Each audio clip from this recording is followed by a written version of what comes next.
The basic component of Unity UI is the canvas. It generates meshes that represent UI element placed on it. Regenerate the meshes when UI element change and issue a draw call to GPU so that UI is actually displayed. Generating those meshes can be quite expensive, so do this as few times as possible.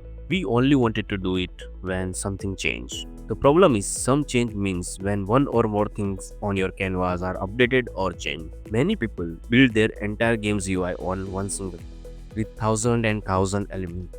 They change one text property and suddenly they have a high spike. So, with good thing, split up your canvas.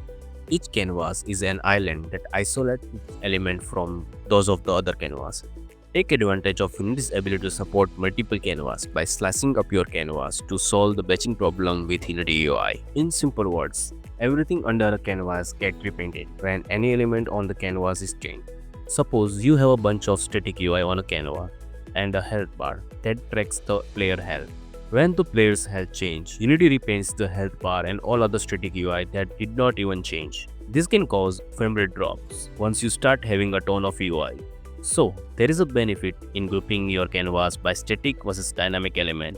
For anything beyond a very simple interface, multiple canvases grouped by update frequency gives you smoother performance and fewer draw call spikes compared to a single giant canvas.